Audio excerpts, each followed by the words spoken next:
반갑습니다. 수요 성경 공부에 오신 여러분들 환영합니다. 날씨가 아주 좋지요. 조금 있으면 이제 여름이 곧 올 것 같습니다. 교회 오픈 소식도 들려오는데 우리가 조심해서 여러 가지 건강을 생각해서 잘 준비할 계획을 갖고 있습니다. 주일 예배가 교회에서 드리더라도 아마 수요 예배는 계속해서 이렇게 온라인으로 당분간은 지속되지 않겠는가 이런 생각을 합니다. 아무튼 누가복음 계속해서 우리가 강해하면서 공부하면서 더 깊게 주님의 뜻을 배워가는 좋은 기회가 되기를 바랍니다. 이제 우리 기도하고 수요 성경 공부 시작하도록 하겠습니다. 좋으신 하나님 감사합니다. 오늘 말씀 앞에 저희들이 다시 모였습니다. 말씀 속에서 우리에게 주시는 주님의 뜻을 깨닫고 믿음 안에 살기를 원하는 마음으로 머리 숙였습니다. 하나님의 영, 진리의 영께서 이 시간에 깨닫게 해주시고 또 새롭게 결단할 수 있는 귀한 시간 되게 하여 주시옵소서. 우리의 생각과 마음이 집중되게 하옵시고 우리의 영의 문이 활짝 열려서 오늘 말씀이 하나님의 음성으로 진리로 들려지고 깨달아지는 이 시간 되게 하여 주시옵소서. 감사함이 예수님의 이름으로 간절히 기도하옵나이다. 아멘. 자, 그럼 이 시간에 누가복음 21장 드라마 바이블을 가지고 함께 읽도록 하겠습니다.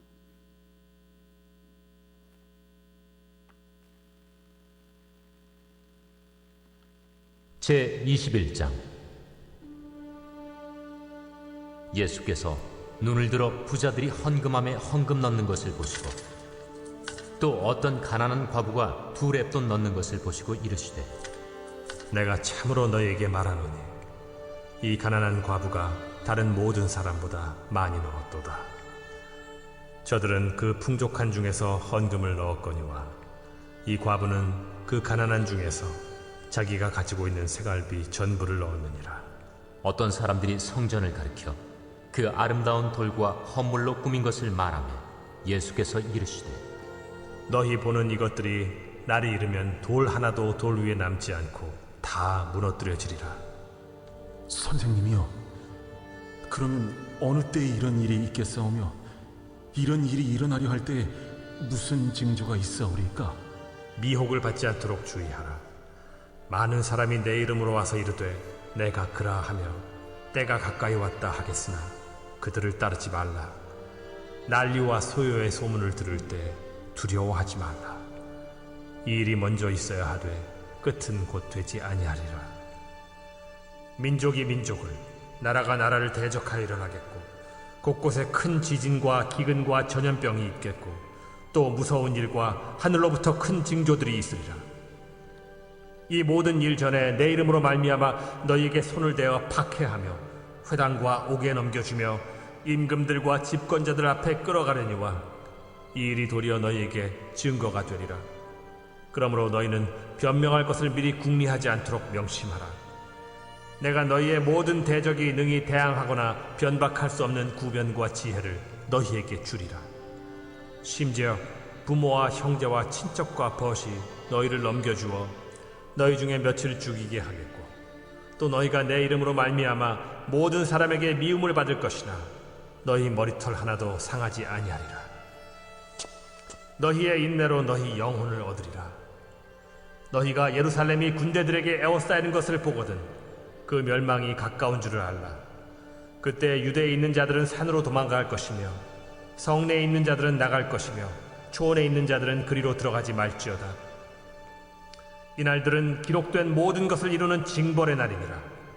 그날에는 아이벤 자들과 젖먹이는 자들에게 화가 있으리니 이는 땅에 큰 환난과 이 백성에게 진노가 있겠음이로다. 그들이 칼날에 죽임을 당하며 모든 이방에 사로잡혀 가겠고 예루살렘은 이방인의 때가 차기까지 이방인들에게 밟히리라. 1월 성신에는 징조가 있겠고 땅에서는 민족들이 바다와 파도의 성난 소리로 인하여 혼란한 중에 곤고하리라. 사람들이 세상에 임할 일을 생각하고 무서워하므로 기절하리니 이는 하늘의 권능들이 흔들리겠습니다. 그때 사람들이 인자가 구름을 타고 능력과 큰 영광으로 오는 것을 보리라. 이런 일이 되기를 시작하거든 일어나 머리를 들라. 너희 속량이 가까워왔느니라. 이에 비유로 이르시되 무화과 나무와 모든 나무를 보라. 싹이 나면 너희가 보고 여름이 가까운 줄을 자연히 아나니 이와 같이 너희가 이런 일이 일어나는 것을 보거든 하나님의 나라가 가까이 온 줄을 알라. 내가 진실로 너희에게 말하노니 이 세대가 지나가기 전에 모든 일이 다 이루어지리라. 천지는 없어지겠으나 내 말은 없어지지 아니하리라. 너희는 스스로 조심하라. 그렇지 않으면 방탕함과 술 취함과 생활의 염려로 마음이 둔하여지고 뜻밖의 그날이 덫과 같이 너희에게 임하리라. 이날은 온 지구상에 거하는 모든 사람에게 임하리라. 이러므로 너희는 장차 올 이 모든 일을 능히 피하고 인자 앞에 서도록 항상 기도하며 깨어있으라.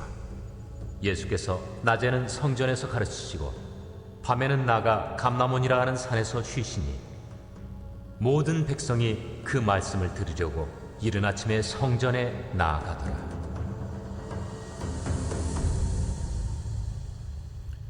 예, 감사합니다. 성경을 계속 펴놓으시고 이제 10가지의 문제를 이해하기 위해서 이해를 돕는 문제를 함께 풀어가면서 말씀을 잘 이해해 보도록 하겠습니다. 첫 번째 질문은 가난한 과부 이야기가 나옵니다. 처음에 헌금함에 헌금을 넣는데 2렙돈을 넣었다 이렇게 쓰여져 있는데 이 렙돈이 어느 정도의 가치가 있는 동전인가요? 사실 이 질문은 본문에서 나오지는 대답을 본문에서 찾기가 어렵습니다. 그런데 마가복음 12장 42절에 가보면은 2렙돈 곧 한 고드란트 이렇게 쓰여져 있어요.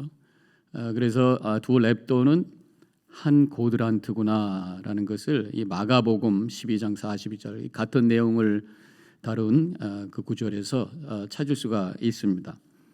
렙돈은 그리스 화폐입니다. 헬라 화폐입니다. 근데 이 고드란트가 로마 화폐예요.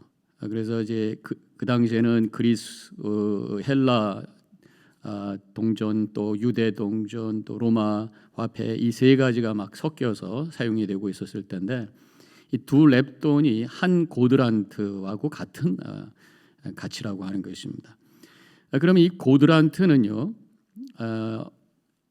4분의 1 아시리온이에요. 아사리온입니다. 그 아사리온이라고 하는 것도 로마의 화폐입니다. 동전인데 4분의 1 아사리온이 한 고드란트고요.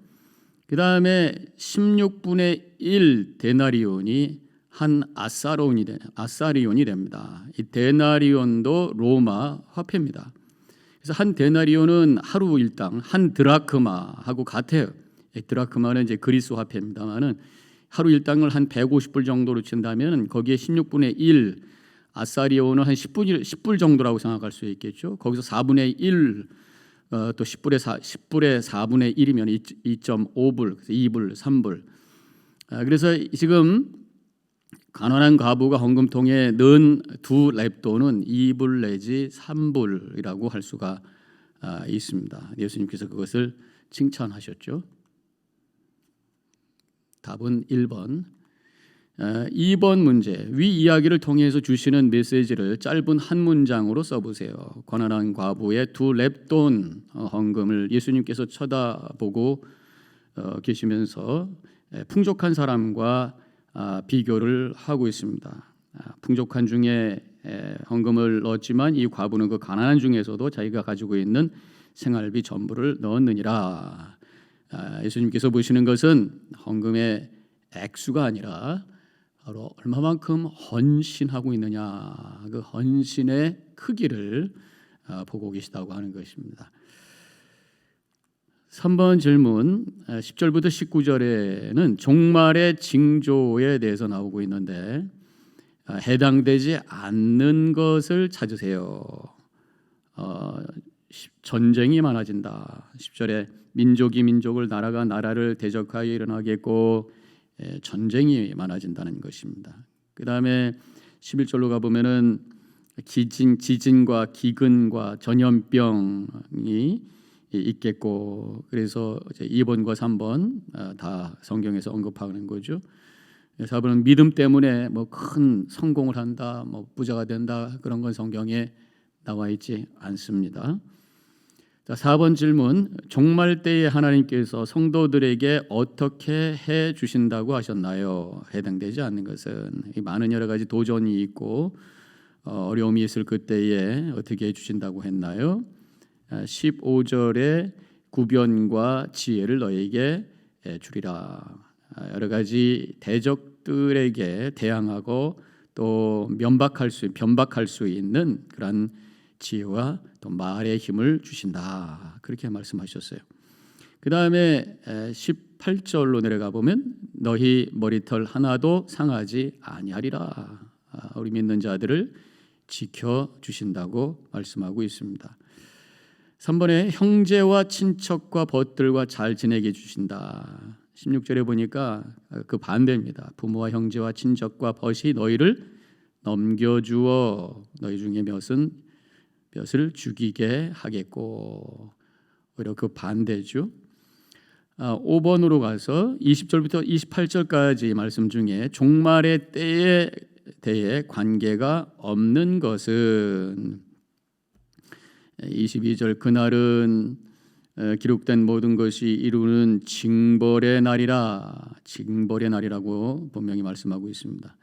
이번에 1월 성신에는 25절로 내려가 보면 1월 성신에는 징조가 있겠고 여기서는 아무런 징조가 없다. 2번이 없죠 성경에. 그러니까 답은 2번입니다. 3번 땅에 큰 환난과 진노가 있다. 23절에서 그렇게 언급하고 있고요. 그다음에 27절에서 주님께서 인자가 구름 타고 오는 것을 볼 것이다. 예수님의 재림을 말씀하고 있습니다. 6번 종말의 징조에 대해서 말씀하시면서 비유로 언급한 나무는 30절 29절이죠. 무화과 나무와 모든 나무를 보라. 무화과 나무입니다. 싹이 날 때에 잎이 나오기 시작할 때에 여름이 왔구나 오는구나라는 것을 아는 것처럼 징조를 보고 말세를 우리가 알 수 있다. 그런 말씀이죠. 7번 종말의 징조를 볼 때 무엇을 알 수가 있다고 했나요? 31절에 보면은 이와 같이 너희가 이런 일이 일어나는 것을 보거든 하나님의 나라가 가까이 온 줄을 알라. 하나님의 나라가 완전히 이제 완벽한 하나님의 나라가 시작될 때가 온 줄을 알라. 여기서 일본의 세상이 망한다. 물론 종말은 역사의 종말입니다. 세상이 다 이전 것은 다 지나가는 세상이 다 무너지는 것이에요. 근데 망하는 것으로 끝나는 것은 아닙니다. 세상이 끝나지만 하나님 나라가 오히려 시작이 되는 새 하늘과 새 땅이 시작이 되는 새로운 출발의 때다. 망한다 그러면 그냥 무너지고 끝났다라는 표현만 되는 것 같은데 사실은 새로운 시작이라고 하는 것입니다. 믿음이 필요 없게 된다. 마지막까지 우리가 믿음 붙들고 있어야죠. 그 다음에 모른다. 이건 아니고요. 성경에 내용이 있으니까요. 자, 8번 질문 33절의 말씀에 빈칸을 채우세요. 천지는 없어지겠으나 내 말은 없어지지 아니하리로다.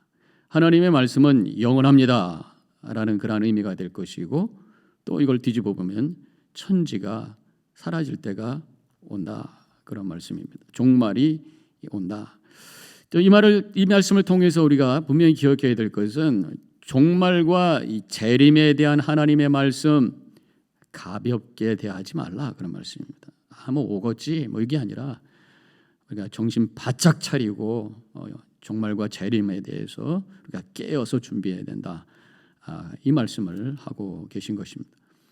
9번 종말을 다가옴을 아는 자가 해야 할 것과 관계 없는 것은 스스로 조심해야죠. 더 즐겨요. 물론 우리가 즐겁게 살지 말라는 의미는 아니지만 즐기는 것이 초점이 돼서는 안 된다고 하는 것이죠.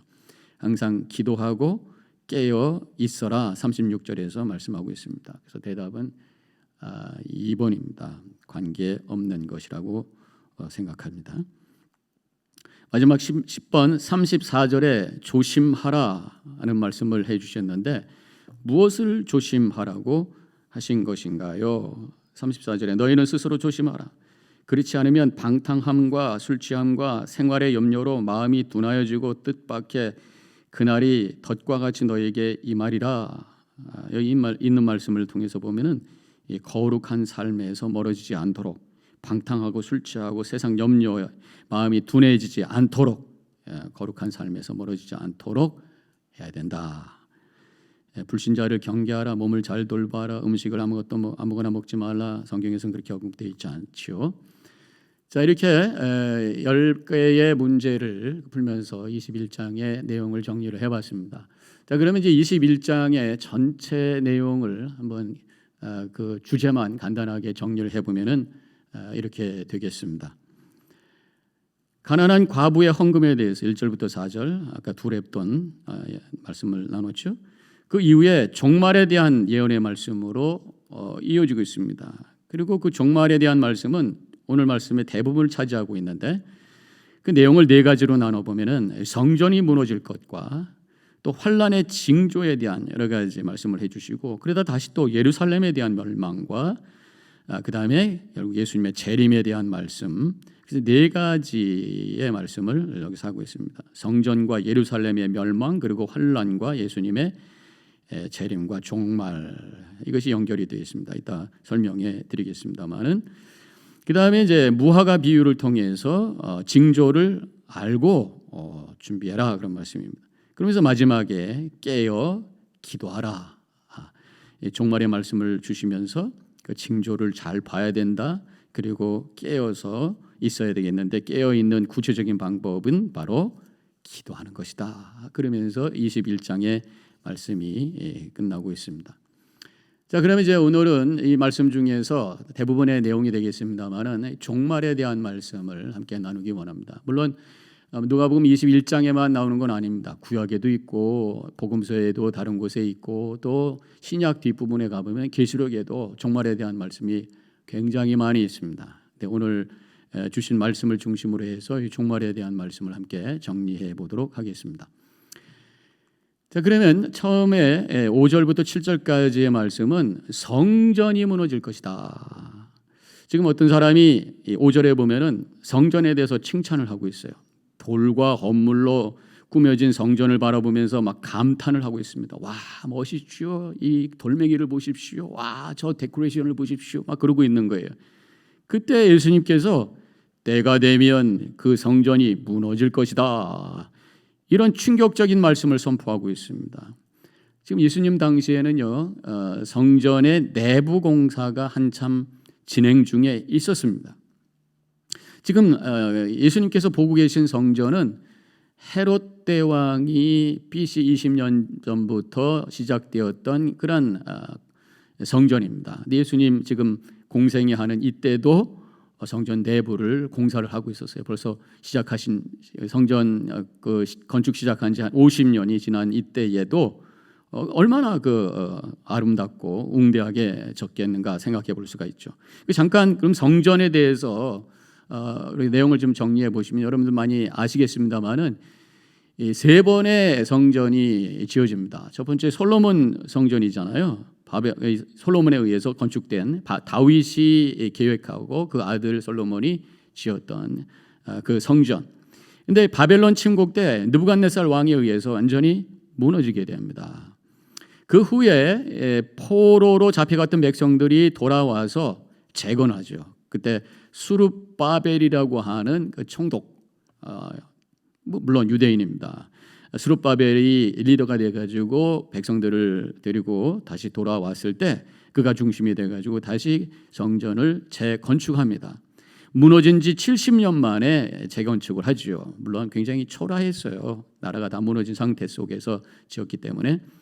그러고 나서 이게 굉장히 오랫동안 그 성전에서 하나님께 예배를 합니다. 거의 500년이 흐른 거죠. 그러다가 BC 20년경에 헤롯 대왕이 이 성전을 짓기 시작을 하는데 그 이유는 로마 유대인들에게 환심을 사려고요. 왜냐하면 본인이 일단 유대인이 아닙니다. 그리고 이스라엘을 통치하고 있는 사람이지만 정통성이 전혀 없어요. 에돔 사람이고 로마에 의해서 세워진 그러한 왕입니다. 그러니까 별로 백성들에게 존경받지 못하고 리더십을 발휘하지 못하는 그런 상황 속에서 환심을 얻기 위해서 성전을 잘 지어야 되겠다. 그래서 시작한 것이 헤롯 성전이죠. 더 크고 솔로몬 때보다도 더 크고 웅장하게 짓기 시작한 거고 예수님 당시에도 계속해서 내부 공사를 하고 있었다고 하는 것입니다.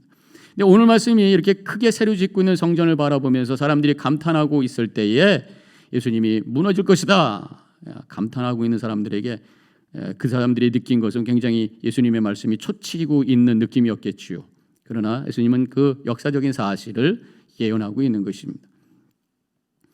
이 성전이 완성된 것은 AD 63년입니다. 완성되고 나서 불과 7년 후에 예수님의 예언대로 AD 70년에 완전히 무너지게 돼요. 로마 군대가 성전을 완전히 무너뜨리는 사건이 있었습니다.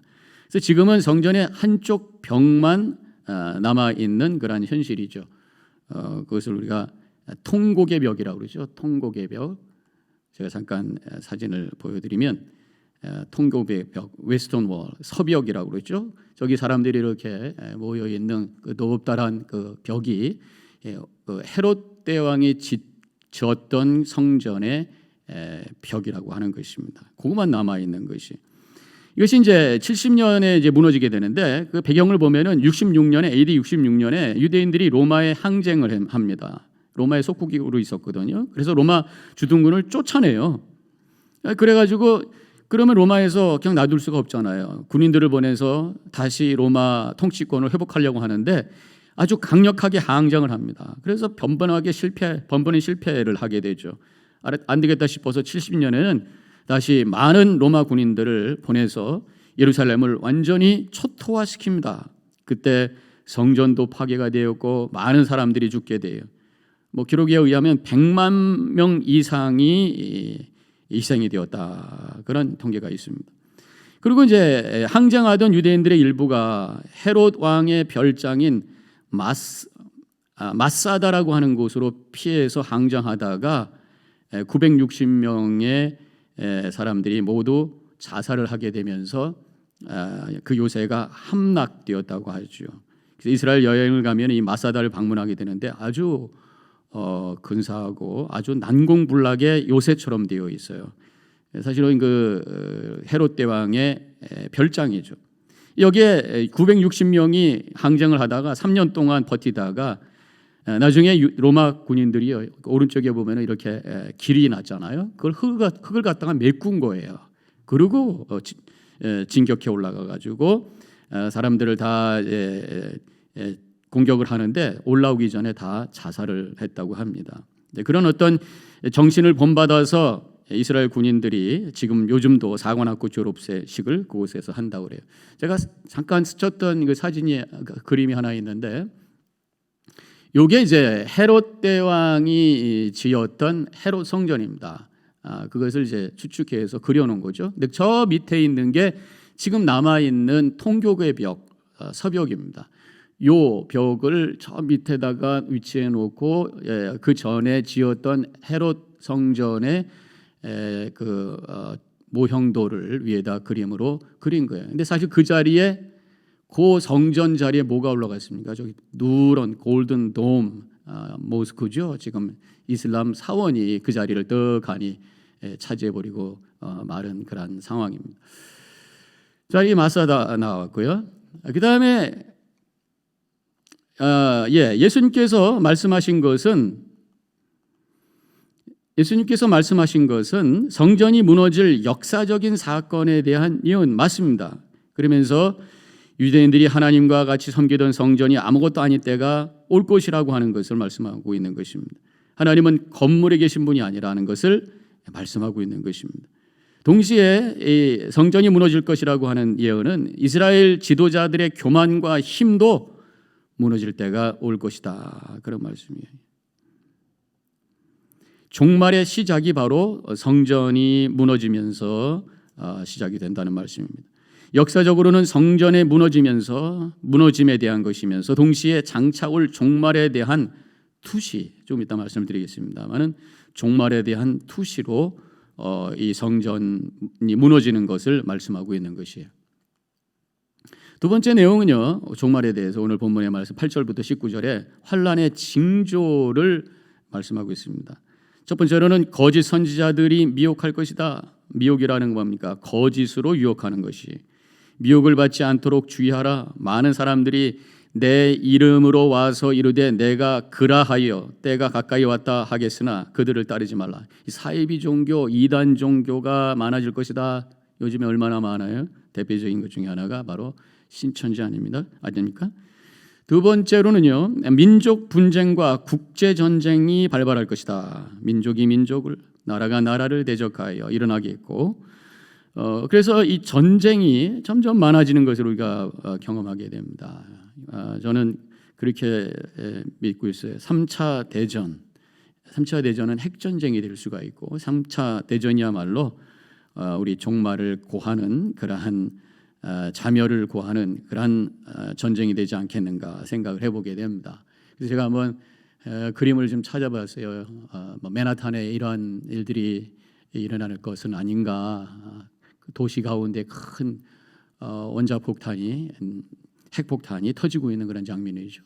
뭐 이런 그림도 있더라고요. 멀리서 허드슨 건너편에 있는 맨하탄을 바라보면서 이게 막 완전히 하늘에서 불이 떨어지고 여러 가지 불이 나고 지금 이러한 어떤 전쟁의 상황 한번 그려본 거겠죠. 자, 또 한 가지의 징조는 지진과 기근과 전염병이 있을 것이다. 11절에 이런 말씀입니다. 이 세 가지는 우리가 지금 현재 다 경험하고 있는 거 아닙니까? 지진.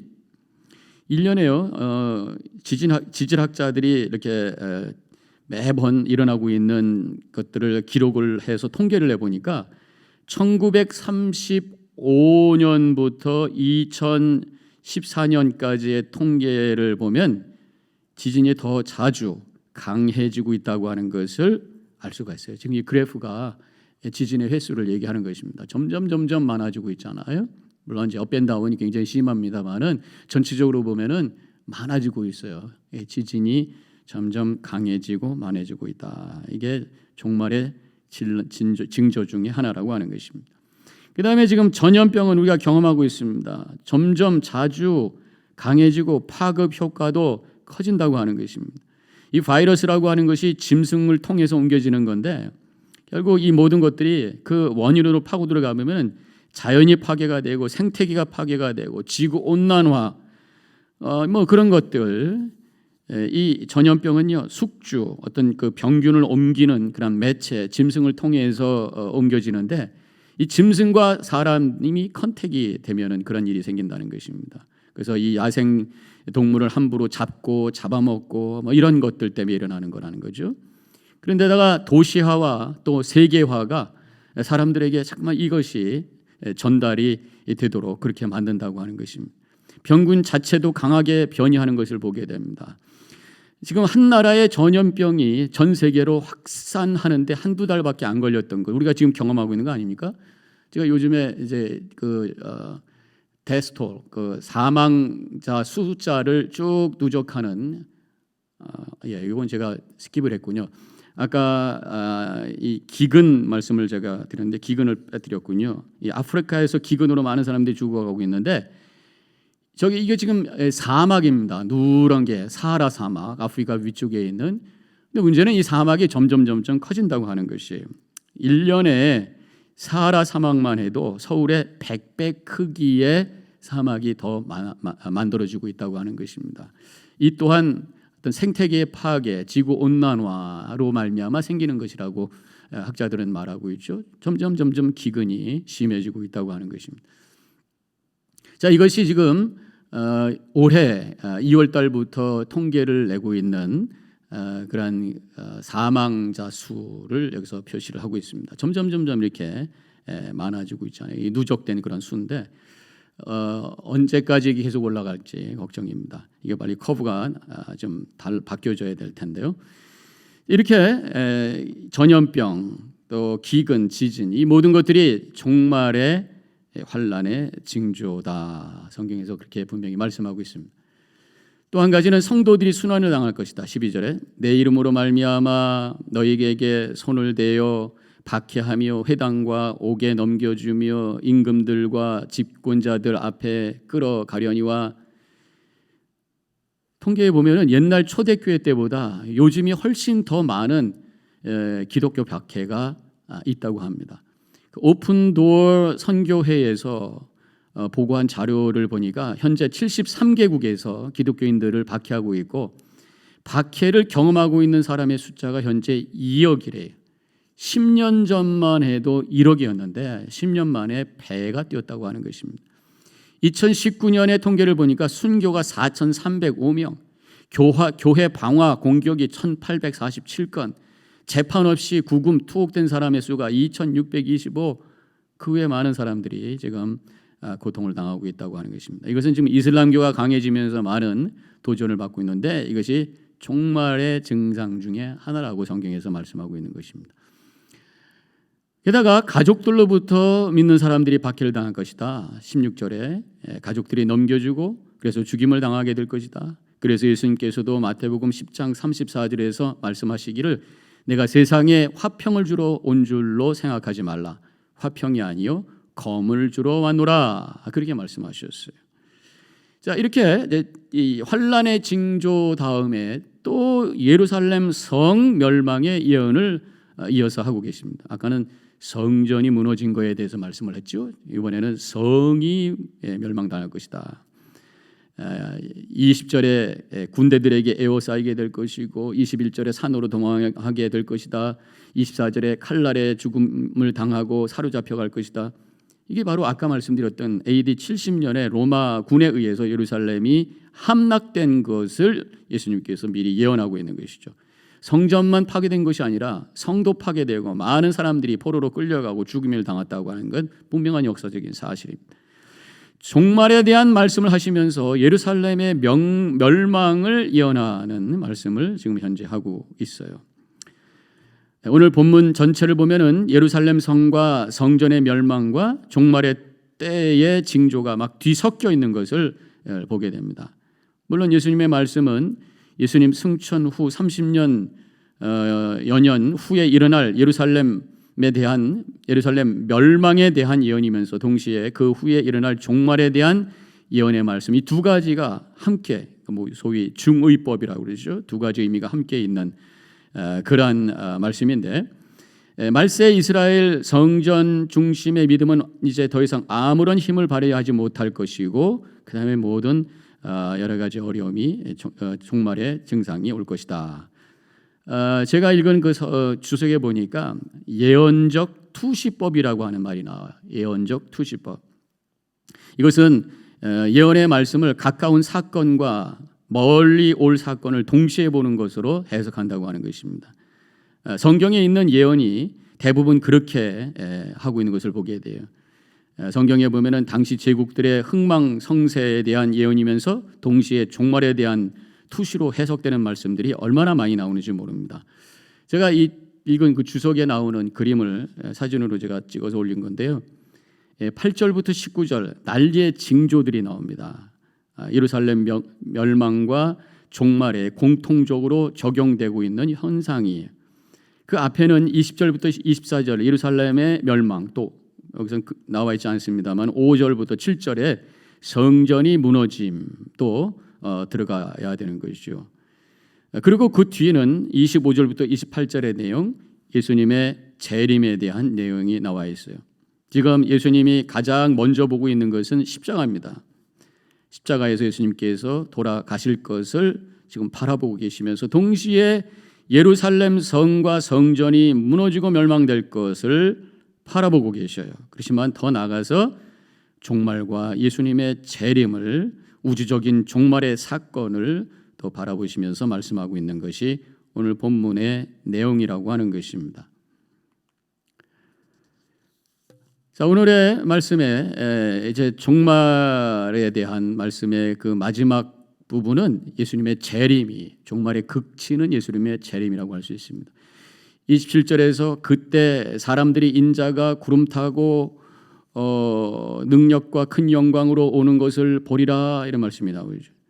예수님의 초림은 대속의 죽음을 통해서 모든 죄인을 구원하는, 그래서 모든 사람을 위한 은혜의 사건이라고 한다면, 예수님의 재림은 세상을 심판하기 위해서 예수님을 거부한 자들에게는 영벌을 받고 예수 믿고 의롭게 된 사람들에게는 복 주시기 위해서 오시는 사건이라고 할 수 있습니다. 그래서 계시록 22장 12절에서 보라 내가 속히 오리니 내가 줄 상이 내게 있어 각 사람에게 그의 일한 대로 갚아주리라. 상이 있다 말씀하고 있어요.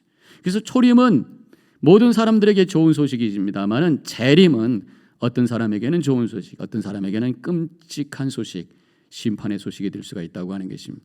우리 믿는 사람들에게는 복이고 불신자들에게는 화가 되는 사건, 이것이 바로 재림이라고 하는 것입니다.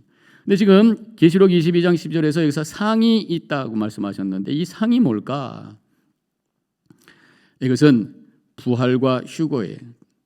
데살로니가전서 4장 16절부터 17절에서 주께서 호령과 천사장의 소리와 하나님의 나팔 소리로 친히 하늘로부터 강림하시리니 그리스도 안에서 죽은 자들이 먼저 일어나고 그 후에 우리 살아남은 자들도 그들과 함께 구름 속으로 끌어올려 공중에서 주를 영접하게 하시리니 그리하여 우리가 항상 주와 함께 있으리라.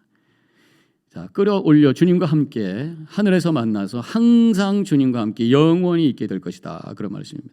남아있는 자들의 운명에 대해서는 성경에서 자세하게 기록되어 있지 않지만 계시록 20장 14절에 사망도 음부도 불못에 던져지니 이것은 둘째 사망 곧 불못이라, 이 말씀을 보면 영원한 불못에 영원한 고통 가운데 던져질 것이라고 하는 것을 알 수가 있습니다. 이 말씀이 끝나자마자 계시록 21장부터 새 하늘과 새 땅에 대한 말씀이 시작이 되고 있어요. 자, 그래서 믿는 자들이 받을 상 부활과 휴거면서 또 동시에 새 하늘과 새 땅에 들어가는 것이라고 할 수 있습니다. 휴거되어서 주님과 함께 영원히 있게 되는데 바로 새 하늘과 새 땅으로 들어가게 된다는 것입니다. 계시록 21장 1절에 또 내가 새 하늘과 새 땅을 보니 처음 하늘과 처음 땅이 없어졌고 바다도 다시 있지 않더라. 공중에서 예수님 만나서 새 하늘과 새 땅에 들어가게 된다는 것입니다. 22장 1절부터 2절에는 그 새 하늘과 새 땅이 어떤 모습인가를 여기서 아주 그 픽처, 그림을 보여주고 있어요.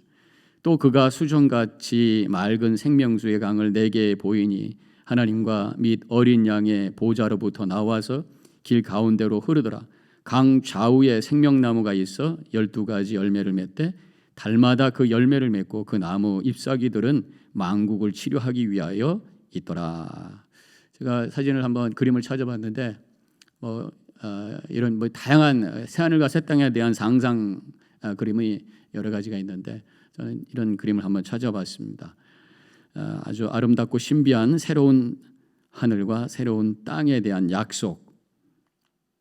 그러면서 12절에 보라 내가 속히 오리니 내가 줄 상이 내게 있어 각 사람에게 그가 행한 대로 갚아주리라. 지금 새 하늘과 새 땅에 대한 비전을 보여주시고 내가 오고 와서 상 줄 것이다. 결국은 이 새 하늘과 새 땅이 상이라고 하는 말씀은 문맥을 통해서 알 수가 있어요. 그런데다가 14절에 보면은 자기 두루마기를 빠는 자들은 복이 있나니 이는 그들이 생명나무에 나가며 문들을 통하여 성에 들어갈 권세를 받으려 함이로다. 두루마기를 빠는 자, 더러운 죄를 다 없앤 자, 예수 믿어 의롭다 인정받은 자, 생명나무에 들어가고 성에 들어갈 것이다. 바로 새 하늘과 새 땅, 새 예루살렘 성에 들어갈 것이다. 그런 약속입니다. 바로 이것이 상이. 계시록 20장 22절에 내가 진실로 속히 오리라.